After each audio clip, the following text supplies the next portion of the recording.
Is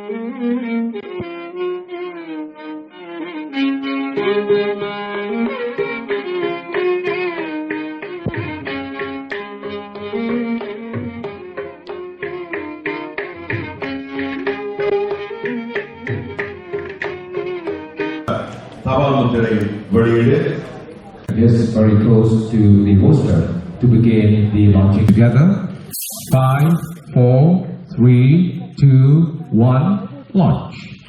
Begin, ladies and gentlemen. Congratulations. The official stamp launch by Yang Berhormat Dr Raja of the Commerce. An interesting launch, of course, for the official stamp. And this will be followed by a short video presentation, which we turn a little bit onto the LED screen on stage as we witness a short video.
Dr APJ Abdul Kalam.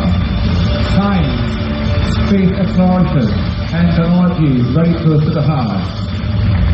And right now, of course, you can see Malaysia being brought together with India with the commemoration of this incredible stamp launch.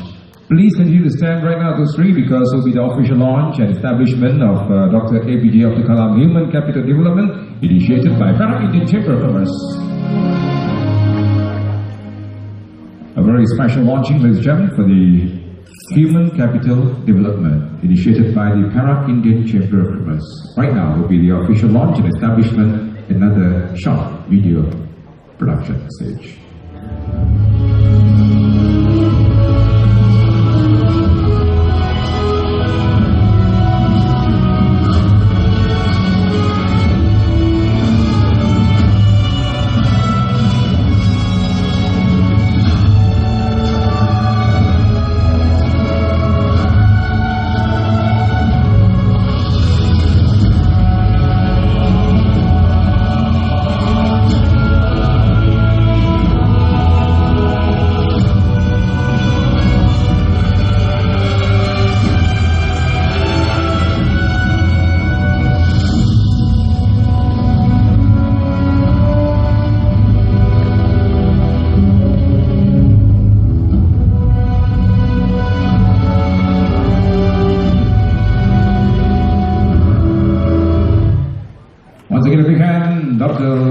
Guests of honor and VIPs on stage. So right now, may I once again be given the honor to invite Mr. K7 to present the inaugural stamp booklet to Yang Berhormat Datuk Sri Raja Dr. Zamri bin Abdul Kadir, Chief Minister of Perak. And another big hand to this momentous occasion, the inaugural stamp booklet to Yang Dr. Sri together with our VVIPs.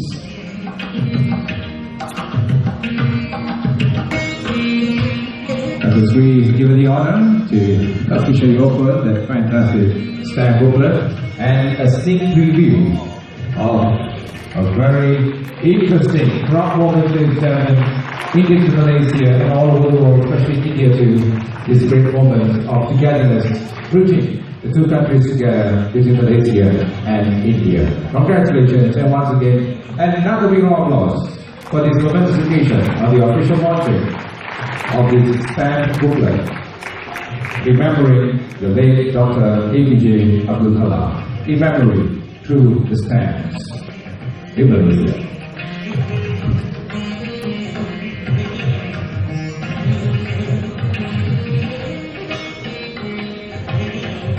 And my respects and greetings to all of you. Good morning, Vanakkam, Slamat Bahi to all of you.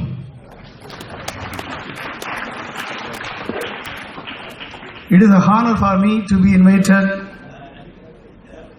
at the commemoration remembering and honoring Dr APJ Abdul Kalam, scientist, humanitarian, luminary and visionary, a stamp launch event and the essay competition prize giving ceremony at IPOH Town Hall today, a 100 years old town hall. I am privileged to address and to meet and interact with all of you. My greetings to all of you.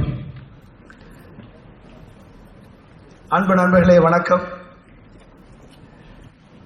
எனது ஆங்கில உரையை தொடங்குவதற்கு முன்பாக தமிழிலே ஒரு சில நிமிடங்கள்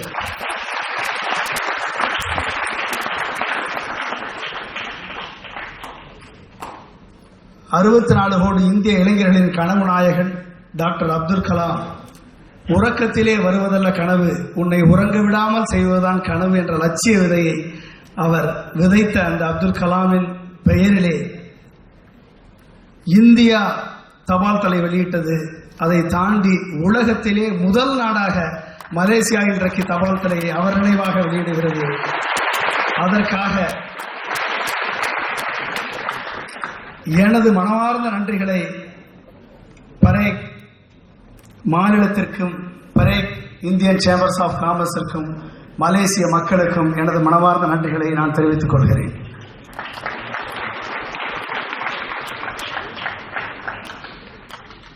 doctor Abdul Kalam அவர்கள்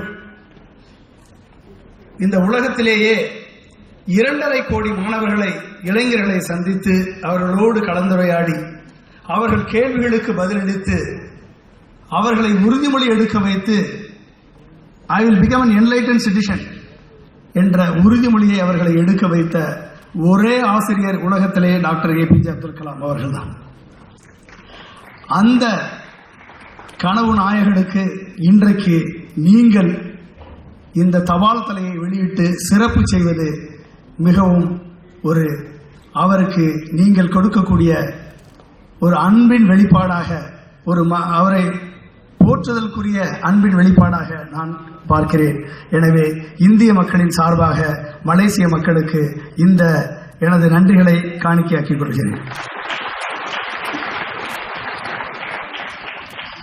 எனது 10 நிமிட உரை டாக்டர் கலாம் அவர்கள் கிழக்கிலே பிறந்து, தெற்கே பிறந்து, கடற்கரையோரம் பிறந்து, ராமேஸ்வரம் என்ற தீவிலே பிறந்து, மேற்கே சென்று SLV-3 ராக்கெட்டை டிசைன் அண்ட் டெவலப் பண்ணி லான்ச் பண்ணி இந்தியா விண்வெளியை அளப்பதற்கு காரணமாக இருந்து,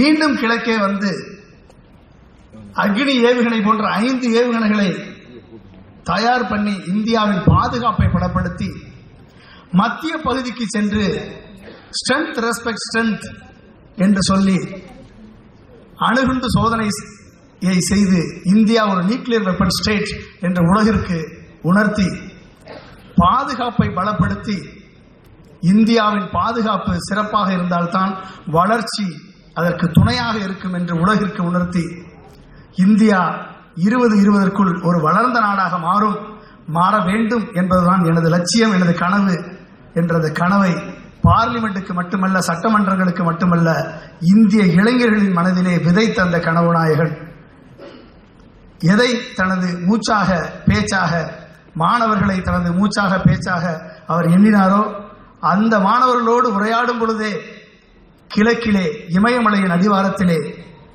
சில்லாங் இந்தியன் இன்ஸ்டிடியூட் ஆஃப் மேனேஜ்மெண்ட்ல மாணவர்களோடு உரையாடும் பொழுது தனது இறுதி மூச்சை விட்டார். தெற்கே தோன்றி இந்தியா முழுமைக்கும் சென்று மீண்டும் தெற்கே வந்து அவர் விதைக்கப்பட்டிருக்கிறார். அப்படிப்பட்ட விதைக்கப்பட்ட அவரது கடைசி உரை How to evolve a livable planet Earth, அதுதான் அவரது கடைசி உரை.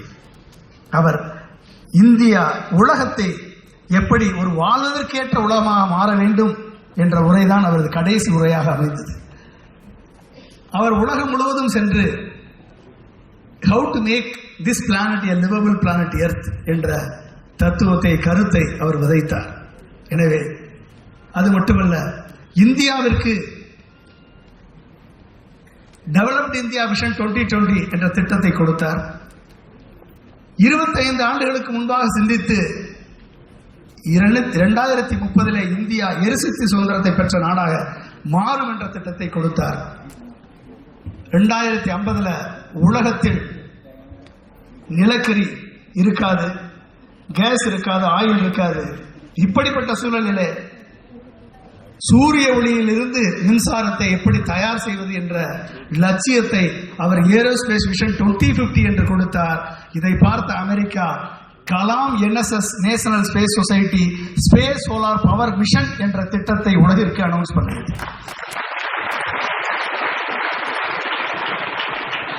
டார்கெட் 3 பில்லியன், கிட்டத்தட்ட 300 கோடி மக்களுக்கு சஸ்டைனபிள் டெவலப்மெண்ட்டை எப்படி கொண்டு வருவது என்ற திட்டத்தை, புரா என்ற திட்டத்தை உலகிற்கு அளித்தார். எனவே டாக்டர் கலாம் அவர்கள் வரலாறு மட்டுமல்ல, டாக்டர் கலாம் அவர்கள் தான் எதிர்கால சந்ததிக்கு ஒரு விஷன், எதிர்கால சந்ததிக்கு ஒரு ஹோப் என்ற உண்மை இன்றைக்கு மலேசிய மண்ணிலே நீங்கள் அவர் சார்பாக இந்த வெளியிடக்கூடிய இந்த தபால் தலை நினைவூட்டுகிறது என்ற நம்பிக்கையோடு, அந்த வகையிலே நான் அடுத்ததாக உரையாட இருக்கக்கூடிய அந்த 10 நிமிடங்கள், because here there is multicultural society has assembled here, gathered here, I would like to continue my speech in English. Let me talk. I would like to share some thought on the topic evolution of peaceful and prosperous planet Earth as envisioned by Dr. APJ Abdul Kalam. For promoting universal peace and harmony, prosperity, we need to identify what are the fundamental parameters which connect the nations into one unified platform, what tools which enable such connectivity, and what specific agenda are needed to bring the world together. Such fundamental parameters include environment, trade and economics, security, health and education of the humanity. These 4 parameters connect the world with a compounding positive effect, meaning that well-being of one nation on these parameters imply the well-being of every other nation as well. Let us discuss these 4 parameters. Environment, due to rapid industrialization, the carbon dioxide concentration today stands at 395 ppm, up from about 280 ppm in the pre-industrial revolution era of the mid-19th century. Environment has become an issue of international importance and affecting the human health, habitation and crop patterns across the globe. Such a concern, which is common to humanity, gained widespread importance during the late 1980s, and many landmark organizations and initiatives were formed to address this issue, and they were working together to reduce impact on the environment. The next one, economy and trade. The second factor which connects the world is economies and trade. Today, the merchandise trade across the world is worth about 19 trillion per year, and the growing services trade is valued at 4.2 trillion per year. In fact, with over 1/3 of the world population, India and China are rated by World Trade Organization as the fastest growing importers. China is 9.7% and India is 6.6%. As well as the fastest growing exporters, India 16.1% and China 9.2%. Malaysian share in world total exports in merchandise trade is 1.23%. Share in world total imports 1.09%. The Malaysian share in world total exports in commercial services trade is 0.80% and share in world total imports is 0.93%. In 2015, Malaysian's total export is around ringgit 498 billion and its total import is around ringgit 443 billion. Interestingly, the fastest growing manufacturers are also rapidly growing markets. This is the connectivity of the economy and it binds the world in many ways, as we have already seen in the past. The third one is security. The third issue, which is a matter of global togetherness, is the aspect of security, and hence promotion of sustained peace is a prerequisite to economic development. Sustained peace is a prerequisite for economic development. In 1945, post the World War II, the United Nations was established to avert large-scale interstate conflict. In spite of such organization, there has been continued conflict, threat and damages. The international institution is ripe for reorganization, encompassing proper representation in the Security Council and removing its veto power. Meanwhile, the number of intra-state conflicts, organized terrorism and proxy wars are phenomena on the rise in the entire globe. With the spread of the world information backbone in the form of internet, there is also a growing issue of addressing cyber crimes and cyber terrorism, which can aim at crippling the critical services of the nation, any nation. Nations are coming together to address these issues on a variety of scale. The fourth issue, what Dr. Kalam envisioned, is the human development in the form of health and education for all. Friends, today we are in the era of multinational research and multinational product design and marketing. An invention made today somewhere in the world takes no time to find its market thousands of miles away. When designers, developers, researchers, marketers, buyers, sellers and investors are all global, the international interest is in the development of the quality workforce globally, often to suit the local market context too. Hence, education and skill development is an issue which brings the world together. These are the four factors which Dr. Kalam envisioned. In the healthcare area, in early 20th century, polio was a major disease emerging. This led to the great race for vaccine against polio across the globe in various institutions and resulted in a vaccine in 1950s, which has found a solution for the problem. Now it is a time for finding a solution for solving the problem of malaria, HIV, AIDS and diabetes. Challenges and the unifying forces of humanity. In the world history, there are several instances which have demonstrated that nations get united when they find a common urge and threat, such as Indian freedom movement, Chinese revolution, the formation of European Union and the Malaysian freedom movement.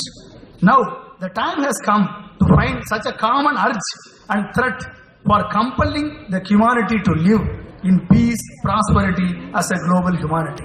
What is the common urge? Like threat and the common goal to unite, the nations to unite. The World Vision 2030, livable planet Earth, what Dr. Kalam has envisioned. I would like to narrate how to bring the nation's prosperity through economic superiority and simultaneously assuring peace to the nation. What is the unique vision that will replace military superiority between and among the nations? Dr. Kalam felt every nation should have a greater vision, higher than the individuals, higher than the ideologies, higher than the party affiliations, higher than the political ambitions and the present technological superiority. Dear friends, Dr. Kalam visualized what the vision should be. The humanity needs a greater vision to forget all the conflicts and move towards a common goal of peace and prosperity for all the global citizens. We visualize the birth of the world vision leading to a livable planet Earth. This vision will be greater than any other vision so far envisioned by the humanity. Dr. Kalam felt there cannot be any greater vision for the nations other than transforming our planet Earth livable. That means we living a sustainable world where we have taken less from our nature and what we have given to it. As long as there are inequities of development between urban and rural areas, between neighborhoods in sharing valuable resources, peace will elude us. Particularly, modern technology has made the world a global village. Hence, tolerance for inequities will also come down. We have to use the same technology to bring global progress with a vision to achieve the same with the consistent vision and programs.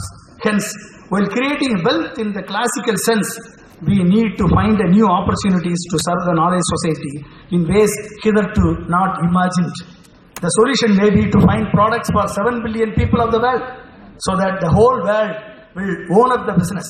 We will have to find newer methods of cooperation, so that core competence of even remote villages of every nation can be synergized for competitive products. With such a thought process, Dr. APJ Abdul Kalam formulated a possible distinctive developmental profile of the nations of the world in 2030 as follows. Distinctive profile of the nations of the world as envisioned by Dr. APJ Abdul Kalam has 10 pillars. The first pillar, a world of nations where the divide between rural and urban, rich and the poor, developed and developing has narrowed down. The second pillar, a world of nations where there is an equitable distribution and adequate access to energy and quality water. The third pillar, a world where core competencies of each nation are identified. Missions synergizing the core competence of different nations lead to economic advantage and faster development for all the societies. The fourth pillar, a world of nations where all the students of all the societies are imparted education with value system. The fifth pillar, a world of nations where affordable quality healthcare is available and reachable to all. Sixth pillar, a world of nations where the governance is responsive, transparent and corruption free. Seventh pillar, a world of nations where crimes against women and children are absent and none in the society feels alienated. The eighth pillar, a world in which every nation is able to give a clean, green environment to all its citizens. Ninth pillar, a world that is prosperous, healthy, secure, devoid of terrorism, peaceful and happy, and continues with a sustainable growth path. 10th pillar, a world of nations with the creative leadership who ensure effective mechanism to resolve conflicts between the nations and societies in a timely manner, keeping overall peace and prosperity of the world as a goal. These are the 10 pillars which Dr. Kalam has evolved to create a livable, peaceful planet Earth. He has given a message to the Beijing Forum, the message which I would like to quote.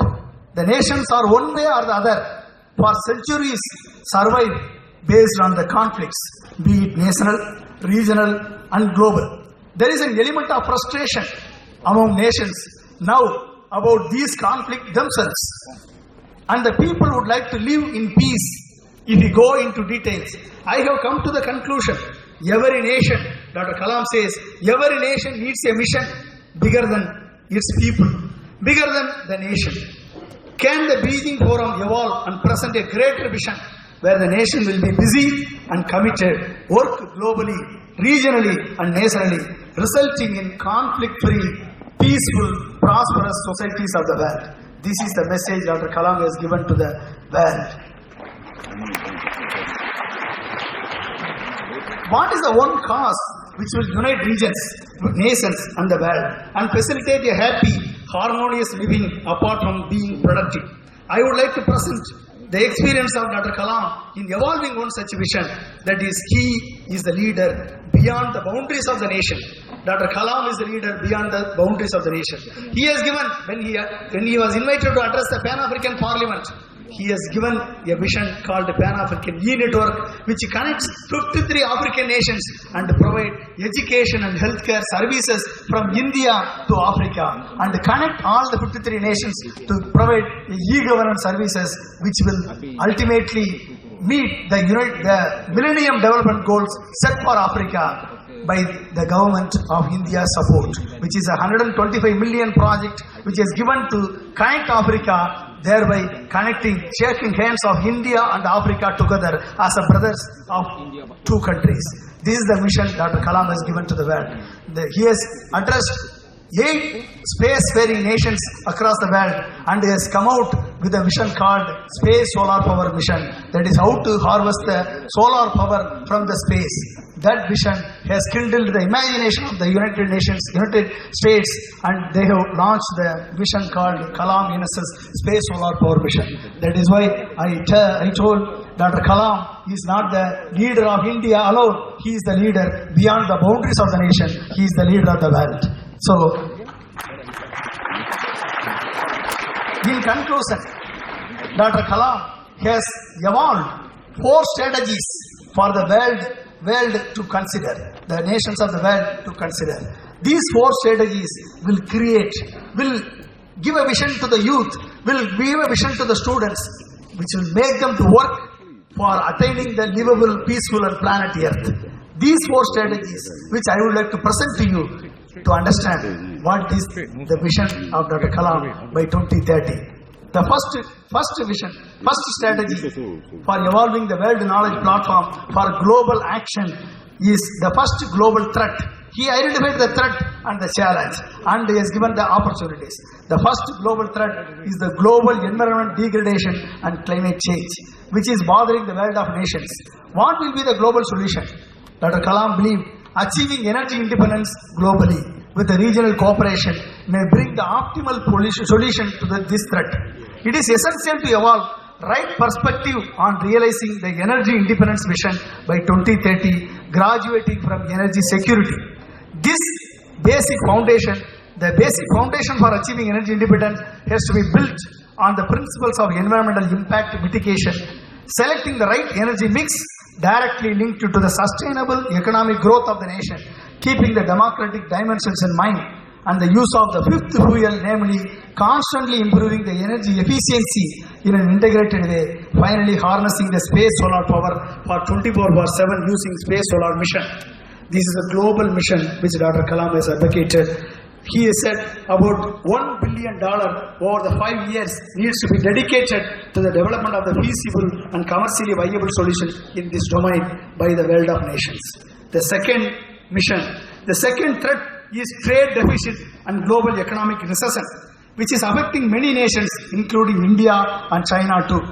The economics of Brazil, Russia, India and China grow at a furious pace of much of the past decade and looked like they would beat even the most optimistic of forecast, which needs to be reinforced further. In such a scenario, Dr. Kalam's suggestion is to evolve regional cooperation based on the core competencies of the collaborating nations, whether it is a developing nation or a developed nation, to work on the missions of energy, water, healthcare, infrastructure and employment generation.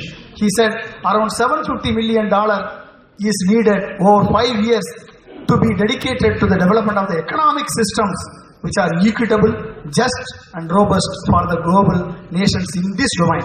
The third threat is poverty. In spite of all the growth, 3 billion people of the world need their quality of life to be improved, uplifted from poverty and to provide right employment while the development reaches them directly. We need to evolve a sustainable development system which will enhance using the employment potential and empower all the sectors of the rural economy using the well-tested model established in India called Pura, providing urban amenities in rural areas.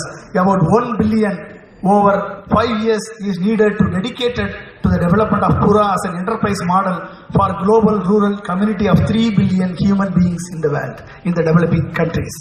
Fourth, if these 3 threats of the humanity are addressed with the right solutions which will reduce the effect of terrorism and will bring confidence of civilization, this will reduce the menace of terrorism. The global intelligence, global surveillance, global communication can be achieved through global cooperation which enhances the global security, regional safety and promote global peace. About $750 million over 5 years needs to be dedicated to the development of ideas and innovation which can holistically solve the issues of global security from the grassroots level, problem of armed resistance rising out of lack of tolerance, geopolitics, natural resources, lack of equity or religious and cultural divides. Fifth one, youth dynamics is the greatest opportunity available to the nations, since the ignited minds of the youth is the most powerful resource on the earth, above the earth and under the earth. This creates a global human resource cadre and a global young entrepreneur cadre who will work for the World Vision 2030. This cadre is the global human resource cadre. They will work for the global to realize the World Vision 2030. About $500 million over 5 years need to be dedicated to the development of the linkages among the global youth on the aspect of the skill development, research and world peace and tolerance. He called the international community G4 and G20 nations to realize, and the United Nations to realize that the time has come to have a paradigm shift in the world of developing nations, and the developed nations should lead to the seeding of the programs of the World Knowledge Platform for global action with international partnership. This may result in accelerated realization of harmony of civilization and prosperity of all. So hence Dr. Kalam has given this World Vision 2030 to the world. To realize such a vision, we have to empower the youth. We have to make the youth as a creative leaders of this country. We have to see how to empower and enhance the potential of the youth and make them as a creative leaders of the world to realize the World Vision 2030. நண்பர்களே, இந்த உலக தொலைநோக்கு பார்வை 2030 அடைவதற்கு இளைஞர்களை நாம் தயார் செய்ய வேண்டும் என்பதுதான் டாக்டர் கலாம் அவர்களது லட்சியமாக இருந்தது. அதனால்தான் கடைசி வரை அவர் இளைஞர்களை சென்று சந்தித்தார், மாணவர்களை சென்று சந்தித்தார், இந்த கருத்துக்களை அவர்கள் மத்தியிலே விதைத்தார். டாக்டர் கலாம் அவர்கள் ஒரு நாள் கடந்த 15 அக்டோபர் 2015 அன்று அவருக்கு 83 வயது முடிந்து 84 வயது பிறந்தது. அவரிடம் சென்று பொக்கேயை கொடுத்து, சார் உங்களுக்கு 84வது பிறந்த நாள், இந்த பிறந்த நாளிலே உங்களை வாழ்த்த வயதிலே வணங்குகிறேன், என்னை ஆசீர்வதியுங்கள் என்று கேட்டேன். அவர் சொன்னார், யுவர் ஃபன்னி கை, என்னை 84 வயது கிழவன் என்றா சொல்கிறார் என்று கேட்டார். Yes sir, you already crossed, you already orbited 83 times around the sun. Now you are entering into 84th orbit. That means you are 83 years old. என்று சொன்னேன். No, I am 35 years young man என்று சொன்னார். எப்படி sir என்று கேட்டேன். அவர் சொன்னார், நான் ராமேஸ்வர தீவிலே மீன்பிடி படகு செய்யும் தொழிலாளியான ஆவுல் பக்கீர் ஜெயினுலாப்தீன் என்பவரது கடைசி மகனாக பிறந்தேன், 7வது மகனாக பிறந்தேன். என் சகோதர சகோதரிகள் என்னை அன்புடன் தம்பி கலாம் என்று அழைப்பார்கள். நான் DRDOலையும் இஸ்ரோலையும் பணிபுரியும் பொழுது என் நண்பர்களும் சக விஞ்ஞானிகளும் என்னை அன்புடன் கலாம் கலாம் என்று அழைப்பார்கள். ஆனால் இன்றைக்கு இந்தியாவின் முதல் ராக்கெட்டான SLV-3 வடிவமைத்து ரோஹிணி செயற்கைக்கோளை விண்ணிலே நிலைநிறுத்தினோ அன்றைக்கு தான் இந்தியா என்னை அப்துல் கலாம் என்று அழைத்தது, உலகம் யார் என்று அப்துல் கலாம் என்று கேட்டது. எனவே நான் பிறந்த ஆண்டு, அப்துல் கலாம் என்ற நான் பிறந்த ஆண்டு 1931 அல்ல, 1980. எனவே என் வயது 35 என்று சொன்னார். எனவே நண்பர்களே, நமது பிறப்பு வேண்டுமானால் ஒரு நிகழ்வாக இருக்கலாம், நமது வாழ்க்கை ஒரு சரித்திரமாக இருக்க வேண்டும் என்று சொன்ன அந்த கனவு நாயகன் டாக்டர் அப்துல் கலாம் அவர்களுக்கு தபால் தலை வெளியிட்ட மலேசிய மக்களுக்கும், பாரா மாநில மக்களுக்கும், பாரா இந்தியன் சேம்பர்ஸ் ஆஃப் காமர்ஸ் நண்பர்களுக்கும், உங்கள் அத்தனை பேருக்கும் எனது வாழ்த்துக்களை தெரிவித்துக் கொண்டு, கருணை இருந்தால் வள்ளலாகலாம், கடமை இருந்தால் வீரனாகலாம், பொறுமை இருந்தால் மனிதனாகலாம், இந்த மூன்றும் இருந்தால் தலைவனாகலாம் என்ற எண்ணங்களை இளைஞர்கள் மத்தியிலே விதைத்து உங்கள் மாணவர்களையும் உங்கள் இளைஞர்களையும் உங்கள் குழந்தைகளையும் தலைவனாக மாற்றுங்கள். ஒரு வளர்ந்த மலேசியாவை உருவாக்க நீங்கள் அத்தனை பேரும் பாடுபட வேண்டும் என்று கேட்டுக்கொண்டு என் உரையை முடிக்கிறேன். நன்றி, வணக்கம். Thank you very much.